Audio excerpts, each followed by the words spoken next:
Muy buenas noches, bienvenidos a Mesa Cuadrada. El día de hoy vamos a platicar sobre el tema de la elección de los Estados Unidos y qué ocurrió en realidad con la opinión pública, el voto, las encuestas y cuál es la reflexión que eso nos puede hacer para el futuro de la estudio y análisis de la democracia. Nos acompaña Paco Abundis, que es el director general de Parametría. Luis Carlos, ¿cómo estás? Nuestro querido amigo Javier Oliva, que está de visita de Londres. Gracias, Luis Pepe Carlos. Ureña y Verónica, como siempre. Hola, buenas noches. Bienvenido, Paco. Gracias. Hace pocas semanas fue la elección en los Estados Unidos y mucha gente se dijo sorprendida por el resultado. Muchos medios de comunicación habían sugerido que el triunfo de Hillary Clinton era inminente, a pesar de que las encuestas estaban en una diferencia muy estrecha. Y después de esa elección se dijo que las encuestas ya no sirven porque también se adujo que en el caso del Brexit en Gran Bretaña hace varios meses y en el caso de Colombia, en el referéndum sobre la paz, dicen, habían también fallado las encuestas, y sobre ese y otros temas vamos a platicar. Paco, ¿fallaron las encuestas? Fallaron los pronosticadores y quien le sigue concediendo ese papel a las encuestas. Nosotros desde hace mucho tiempo tenemos una posición muy clara, algunos de nosotros, sobre el papel que hacen las mediciones. Es confundir la estadística con un pronóstico. La estadística es una medición y nada te garantiza que la gente se vaya a comportar de la misma manera que la mediste, incluido el día anterior. Por ponerte un ejemplo de esta elección, el día anterior al 8 de noviembre, el lunes, entrega de las 10 de la noche de alguien que ha sido uno de los pronosticadores más célebres, Nate Silver. Él ese día en la noche escribió 2 estados claves, 3 estados claves, Carolina del Norte, Pensilvania y Nevada, amanecieron azules, es decir, demócrata, pero mañana pueden cambiar. A ese nivel tenemos la volatilidad, los fenómenos electorales, el cambio de los públicos. Entonces, me parece que siempre ha sido una aspiración, una ambición que la ciencia social pueda darte parámetros o hacer, digamos, en este caso, pronósticos. Nosotros creemos que es mejor entenderlo como escenarios. Te da escenarios de lo probable y de lo posible, pero no necesariamente te da una predicción. Y yo creo que hoy día ya podemos distinguir, y esto está pasando en Estados Unidos de manera muy clara, los que son los pronosticadores, que básicamente son agregadores de encuestas, gente que modela con mercados financieros, con variables demográficas, con digamos, hace modelos, ¿no? Utiliza información histórica con modelos bayesianos, y las encuestas es un insumo más. No es el insumo, es un insumo más para todos sus, digamos, pronósticos en este caso. Y las mediciones, yo creo que lo que se está reflexionando ahora, que es muy interesante a un poco más de 2 semanas de elección, casi 3, es cómo está el electorado en Estados Unidos, cómo está su sociedad, porque este resultado no solamente sorpresivo, sino hay un nivel de división y de polarización que creo que en tiempos recientes esta generación nunca había tenido, y que es lo que explica, digamos, el triunfo de un candidato que ha sido tan polémico. ¿Qué dice eso de la sociedad estadounidense? Y si hay resultados que son para quedarse frío de lo dividido que está Estados Unidos como país. Y ahí hay una labor, un trabajo que hacen las encuestas, que son de entender a los públicos, de entender las razones de voto, que algunos creemos que es incluso mucho más importante que todo este carácter predictivo, ¿no? Hace rato tú comentabas de que estaba polarizada la sociedad americana, lo acabas de decir, pero esto no es nuevo, esto lleva décadas. Yo recuerdo al menos desde los años 90, cuando los Clinton llegan al poder, la enorme animadversión que los republicanos empezaron a cosechar sobre esa... El surgimiento del Tea Party, por ejemplo. El Tea Party en la década pasada. ¿Tú como que sugieres que esto los toma por sorpresa? Puesto en números, no, ellos no lo ven como algo tan, digamos, tan evidente, les parece un fenómeno nuevo, y si lo ves a nivel electoral, la división de género que tienen no se había expresado de esta manera, o digamos, si ves las curvas, si lo vieras gráficamente, ¿no? Cómo votaron los hombres, cómo votaron las mujeres, división por escolaridad. Históricamente, en los últimos 30 años o un poco más, de los 70 para acá, nunca habían tenido una división de este tipo. y les doy algunos ejemplos por temas. Esta es información que está en el Pew Research, que es esta organización, una ONG con muy acreditada. La cantidad, tiene en el mundo la cantidad de recursos más grande para hacer esto, ¿no? El endowment más acreditado. Y por principio es no partidista, no hace no tiene una causa, ¿no? Simplemente refleja lo que está pasando. Para darles un ejemplo del resultado de los exit polls, qué es lo que piensan los republicanos y los demócratas. ¿Cuál cree usted que es el problema más importante? No más para, digamos, más allá de cómo crees que lo resuelves o no. Para los republicanos, es el 80% cree que es el más importante. Entre los demócratas, solamente el 20%. ¿No? Diferencia de 60 puntos, nada más en la ¿Cuál es el problema? Inmigración, ¿no? Como primer tema. Segundo tema, terrorismo. Sí. 74% los republicanos, 42% los demócratas, 30% de diferencia. Oportunidades de trabajo, 63% los republicanos, 45% los demócratas. Crimen, 55%, primero les doy los republicanos y luego los demócratas, 55-38%. Hay dos donde se acercarían un poco más, que es oportunidades de trabajo para todos los americanos. El primero es para la clase trabajadora, 58-43%, y donde están más cerca es adicción a las drogas, 62-56%. Condiciones de caminos, infraestructura, puentes, 46, ese es el que está más cercano, 46-36, sí, claro, y a partir de ahí otra vez se separan, y para los demócratas es más importante el tema, poder tener educación o recursos para college, para universidad, 66 los demócratas, 38 los republicanos. O sea, eso es un tema valorativo, ¿no? De qué tipo de sociedad. Voy con los últimos 5. Sexismo, si es importante o no. 37 los demócratas, 7 los republicanos. Racismo, 53 los demócratas, 21 los republicanos. Digamos, ahí se invierte la curva. Violencia de armas, 73 los demócratas, 31 los republicanos. Y bueno, ya es una joya. Cambio climático. 66 los demócratas, 14 los republicanos. O sea, ni siquiera creen que existe. Y me salto uno nada más. División entre ricos y pobres, 72 los demócratas, 33 los republicanos. Estos números no los tenían en un exit poll previo. Perdón. No, por supuesto, pero sí había estos diagnósticos justamente del Pew Research. Ahí lo que estás viendo es que las dos categorías que tienen, ¿no? Exacerbada la diferencia que dijiste, son las que se meten en el discurso del odio y del miedo, que es la migración y el terrorismo. Es donde prendió exactamente el discurso de Donald Trump, ¿no? Donde como que le dio a esa fibra exactamente que tenían, ¿no? Y es ahí donde viene la reflexión. Digamos, se le está atribuyendo a Trump la capacidad para dividir o para polarizar a los públicos. Hay quien está diciendo, no, espérame, divididos ya estábamos. Este nomás fue el activador. Y a juzgar por estos números, pues sí, digamos, después de una elección nunca habían acabado tan divididos. Por eso te digo que si bien era una tendencia, estamos en el extremo de esa tendencia. Estamos en Mesa Cuadrada platicando sobre la elección en los Estados Unidos, los motivos de la división en ese país. Regresamos.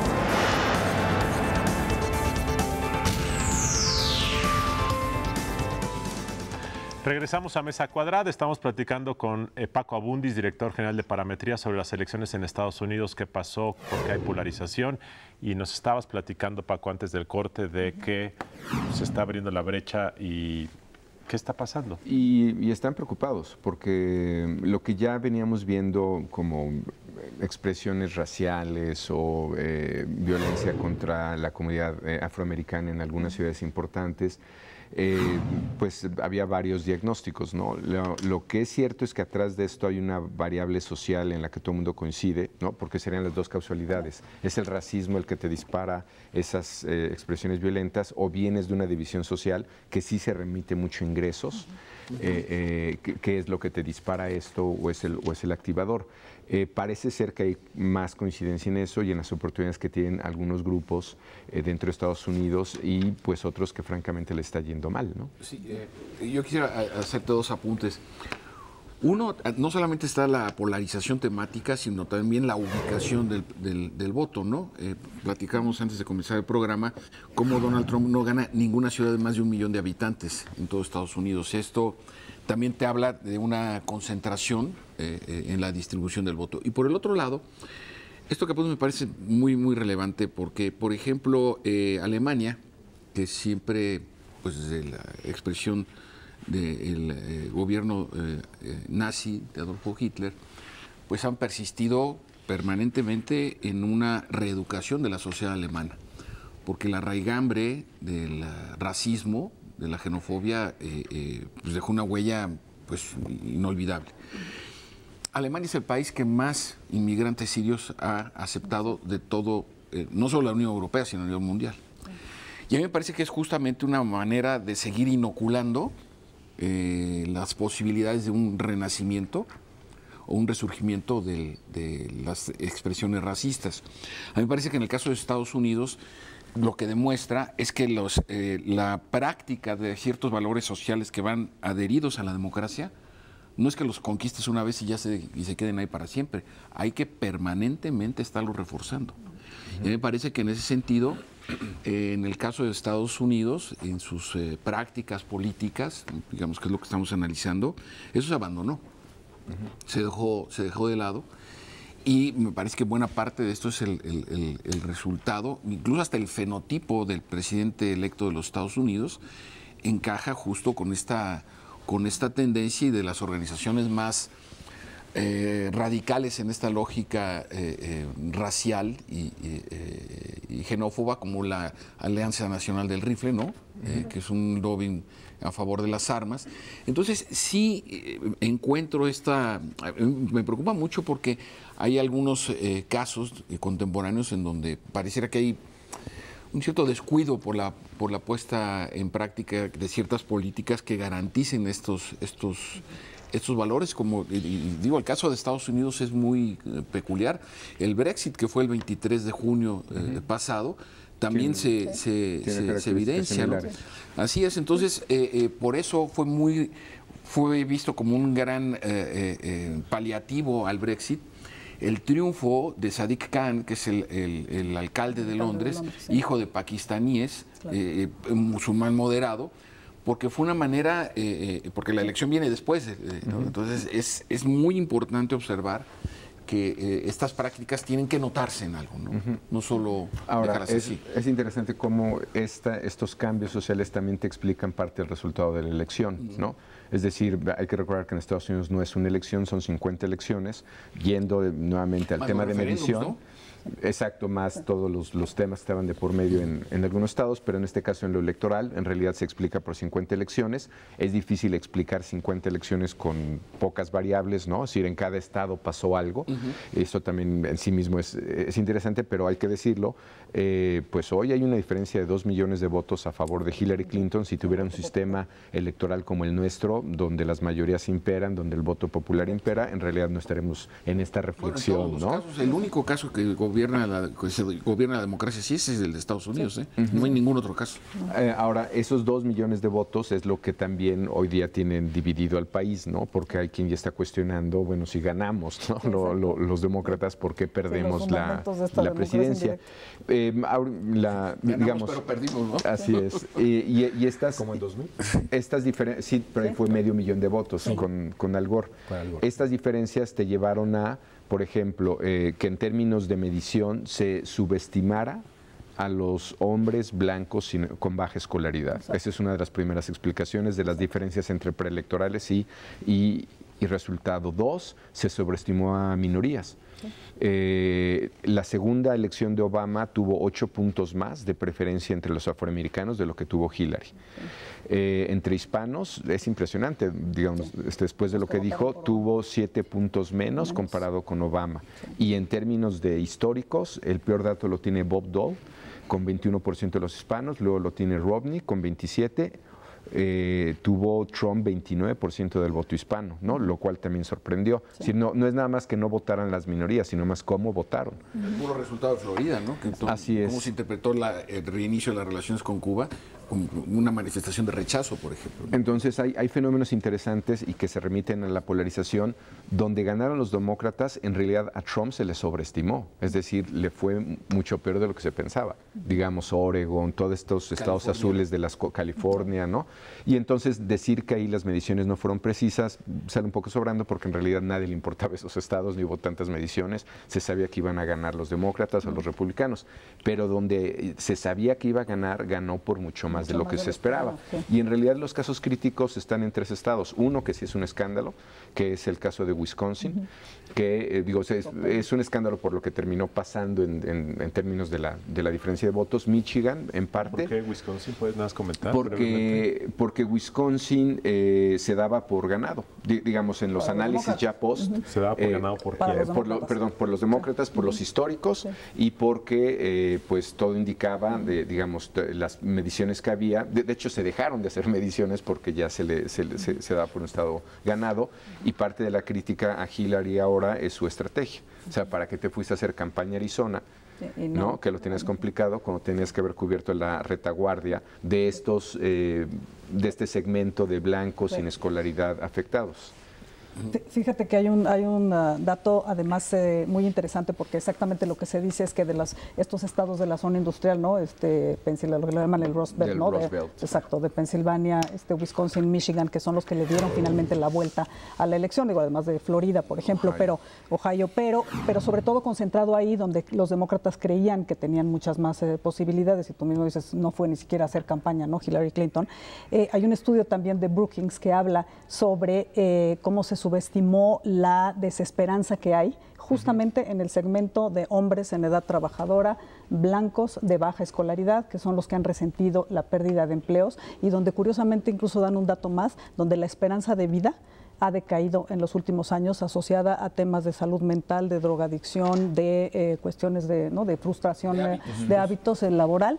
La esperanza de vida de los blancos es por primera vez más baja que de las minorías hispanas y negras. Entonces ellos fueron los que sintieron, ¿no? Ese como coraje y ese resentimiento que se transformó en todo caso en el voto a favor de Trump. Así es. Este tema salió, ha habido dos conferencias muy interesantes los dos últimos fines de semana, una de estrategas políticos, donde decían básicamente esto, es decir, lo que pasa es que se nos olvidó quiénes son las mayorías. Todo el tiempo estuvimos hablando de los millennials, ¿no? Pero se nos olvidó que la mayoría son hombres blancos sin escolaridad, ¿no? Esa es la mayoría. De repente la minoría agredida. Así es. Y eso por un lado. Y por otro, digamos, sí están en la reflexión de, ¿qué sigue? ¿No? Y por eso el propio Trump ya está en el tema de conciliación, esta expresión que hubo. Su discurso del día de... No mucho, o sea, un día... Pero si lo comparas con, digamos, la entrevista con el New York Times, ¿no? Donde dice, bueno, como si fuera una concesión, no vamos a perseguir a Hillary, ok, no va a haber un fiscal, vamos a revisar otras políticas, el Obamacare tiene algunas buenas ideas, ¿no? Es decir, ya está, digamos, quitándole el radicalismo a sus posiciones, pero, digamos, no, él mismo en este evento que hubo de supremacía racial, él mismo dice, esa no es buena idea, ¿no? A Trump lo vamos a tener que analizar por sus decisiones. La confección hasta el momento de su gabinete sigue en la línea de la confrontación. O sea, puede decir los discursos que quiera, puede ser lo más magnánimo y perdonar a los 2 pavos cuando sea presidente. Pero si vamos analizando quiénes están integrando las áreas de... El ala radical. El ala radical que está en la CIA, en el Departamento de Defensa, el consejero de Asuntos de Seguridad Nacional que tiene va por la misma línea. Entonces, y el nombramiento de Bannon, ¿no? Estratega comunicador que además, pues es un radical racista, ¿no? Tiene un diario y una página por internet. La concentración a la que está convocando el Ku Klux Klan, ¿no? Para el 3 de diciembre, ¿no? Oye, a la luz de lo que ha pasado con las encuestas tan vilipendiadas como están los encuestadores en general. Menos parametría, por supuesto. Oye, ¿cuál es el futuro que les espera en México específicamente? Y antes un poquito de memoria. Comenzó a utilizarse como herramienta de gobierno, no nada más de electoral, sino de gobierno desde los fines de los 80s. con Carlos Salinas era así la guía para el trabajo, solidaridad, todo se lleva con encuestas. Luego algunos lo utilizan para la popularidad, para tomar medidas a favor o en contra de alguna decisión. Y los partidos abusan también de ahí porque si no les da resultados electorales no apoyan determinadas acciones de gobierno, algunas políticas públicas interesantes. ¿Cuál es el futuro con todo este panorama?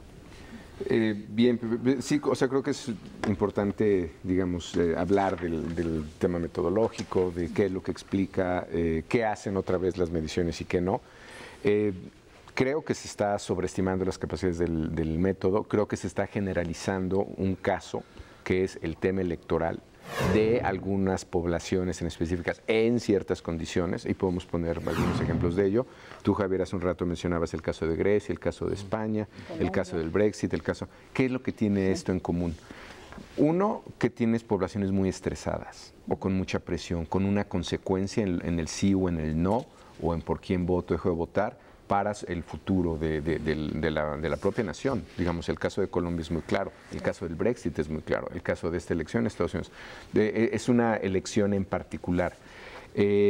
Dos, que estás hablando para algunos casos casi de elecciones de cambio de régimen. Es básicamente lo que propuso Trump, ¿no? Esto va a cambiar, ¿no? O sea, estás hablando de elecciones donde hay mucho de por medio. Casi todas estas elecciones, digamos, salvo la de España, son elecciones con dos opciones. Son bipolares, ¿no? Sí o no, casi todas son de referéndum, ¿no? Adentro afuera, ¿no? Sí, adentro afuera, paz o no paz, ¿no? Lo cual te implica que un punto acá significan dos acá. Sí, se magnifican los errores, la posibilidad de medición. Y en los usos a los que te refieres, en realidad no tiene mayor consecuencia. Y digo, para serles franco, pues esto es una crisis mediática. Porque si fuera una crisis real, nosotros no tendríamos trabajo, ¿no? Y las consultorías hoy día tienen tanto más que antes por los usos que tú estás diciendo. Porque hoy día, por ejemplo, se evalúan servicios públicos con instrumentos de mercadotecnia tradicional, ¿no? El concepto es consumer satisfaction. Antes no se solía hacer tanto ese tipo de ejercicios para el sector público. Hoy todos los servicios prácticamente de gobiernos locales y federales se evalúan. Se evalúan, claro. y se ranquean y se mejoran. Los semáforos que te ponen en los aeropuertos y te dieron un buen o mal servicio. Por ejemplo, las campañas de comunicación requieren de este tipo de metodologías, de este tipo de diagnósticos, y hay muchas otras razones por las cuales, digamos, el método en general funciona. Por eso hablo de que hay que acotar esta discusión de qué circunstancias estamos hablando y qué tipo de elección. Pero si a ti en el Seguro Social no te trataron bien ni te hicieron esperar media hora, no tienes por qué mentir. Si tú tienes una ayuda y te llegó tarde, no tienes por qué mentir. Si tú tienes en el metro algo te incomodó y yo voy y te pregunto, no tienes por qué mentir. Hay muchos otros usos donde en realidad no está de por medio tu régimen, no está de por medio el adentro o afuera. No, en general el método funciona en condiciones normales para muchos otros temas. ¿Qué piensas del presidente o qué piensas del jefe de gobierno o qué piensas de tu gobernador, de tu presidente municipal? ¿Estás de acuerdo con la reforma fiscal o no? ¿Estás de acuerdo con que la gente tenga armas en su casa o no? En realidad cualquier respuesta que me des va a ser una respuesta abierta, en principio honesta, franca, y no hay razón para ocultar ninguna opinión ni rechazar mi pregunta, que es lo que suele pasar también. Y eso pasa para la mayor parte de los temas, ¿no? Estamos hablando de un caso de excepción, ¿no? Un caso de excepción es electoral, en elecciones casi todas de referéndum, con opciones frecuentemente antisistémicas, ¿no? Es decir, radicales, ¿no? Y esto es por ello mismo muy visible. Paco, se ha comentado, perdón, en las últimas 2 semanas, si realmente el triunfo de Trump tiene alguna significancia para la formación del voto en 2018 respecto a los precandidatos mexicanos. ¿Tú crees que es relevante? Hay 3 tipos de reflexión ahí que ya se están trabajando a nivel académico, a nivel análisis. Si es tan inminente el efecto que pueda tener la presencia de Trump sobre México, ¿cuánto le va a importar al elector mexicano tener a alguien que pueda enfrentar, contener, confrontar a este tipo de liderazgo? Y entonces a partir de ahí se ha especulado sobre los posibles candidatos que tenemos. Más allá de lo que digan los números, tenemos algunas preguntas nosotros en ese tema. Si hay un perfil similar al de Trump sería el mejor para poder enfrentar a Trump. Y hay quien afirma que ese podría ser el perfil de López Obrador. Lo que nosotros tenemos en diagnóstico es que la gente no cree que se parezcan lo más mínimo. Pero, ¿no? Digamos, eso ya depende de un tema de comunicación, campañas, ese es Perdón, López Obrador, yo no veo en qué puede enfrentar a Trump si no entiende Estados Unidos. Ha estado totalmente callado, porque pues ha estado totalmente escondido en este tema. Digo, no es mi argumento. Yo lo sé. Te digo, o sea, lo que se ha escrito en columnas, lo que alguna gente de cuando Trump dijo que desconocería el resultado de la elección, ¿no? Que sí, fue ese elemento el que les dio de comparación divisionista, ¿no? Sí, ese es un nivel, ¿no? Ese es que no hay mucha evidencia para ello. Eso está a nivel de reflexión. Otro que se me hace el más interesante, donde ya hay algunos para mesas de conferencias del año que entra, ya hay ya se propuso como tema cuál es el perfil de elector que eligió a Trump en variables, no estas de las que estamos hablando, sino más de actitudes democráticas. O sea, en principio el perfil de Trump es autoritario, es qué te hace elegir a alguien así y qué tipo de elector eres. Y si a ese nivel no tenemos de este lado nosotros alguna similitud. Ese es otro nivel de análisis que se me hace más interesante, que lleva mucho más tiempo y que otra vez es un ejercicio más académico, pero ya hay este tipo de reflexión, ya se sugirió para conferencias de mayo, del verano del año que entra, pensadas hacia el 18. Hoy no tendría una respuesta clara. Lo que sí te diría es que hay quien cree que a ese nivel habría alguna similitud entre Trump y algún candidato de este país. Y el papel de las redes y de la paradoja de que entre más información hay, que igual menos informados estamos, ¿no? Ese es un gran punto, porque también es parte de la reflexión de esta elección. Sí. En una de estas conferencias de este fin de semana en Chicago, el director de Pew, es uno de los directivos, no es el director, es uno de los directivos en la conferencia magistral, ponía elementos como los que hemos señalado, ¿no? Subestimación de alguna parte de la población para explicar esto, tasas de participación, un gráfico muy interesante como en 3 estados pone Pensilvania, otra vez Ohio, otra vez Wisconsin, donde este tipo de población no habían votado los blancos sin educación hace 4 años y hace 8 años y salieron a votar ahora, ¿no? Como otra parte de las explicaciones, votantes de último minuto, ¿no? Cerca del 14% de la población decidió en la última semana y lo ponen 6-7 estados y todos esos estados favorecen a Trump. Con todo y que la tasa de abstencionismo también fue alta a nivel nacional. Así es, pero bueno, digamos, este es el que se conoce como voto volátil, switcher, ¿no? Sí. Y una explicación que me llamó mucho la atención es la desinformación a través de redes sociales, que es el escándalo de la última semana. Cómo redes tan importantes como Facebook, que por cierto aquí somos el 5º consumidor del mundo, como redes como Facebook, y ya salió a defenderse su director Zuckerberg diciendo, a ver, nosotros somos red social, no somos noticias. No, espérate, tú ya eres noticia. Tú ya eres noticia. Y tú tienes que verificar tus contenidos. Sí, claro. Ya hay un debate ahí. Más allá de hecho, ya lo abrieron ellos mismos el debate. Y eso se está discutiendo ya como un elemento que influyó en esta elección. Mala información y la falta de validación de la información que está recibiendo. Claro. Y ahí sí, yo les diría que somos el 5º consumidor en Facebook, somos el 3º a nivel mundial de YouTube. Sí. El primero es Estados Unidos, el segundo es Brasil, nosotros somos el 3º. Paco, muchas gracias por haber estado con nosotros. La verdad es que quisiéramos seguir platicando contigo por la relevancia que estas reflexiones últimas nos hacen. Muchas gracias por estar en Mesa Cuadrada. Verónica, Javier, Pepe, muy buenas noches. Buenas noches.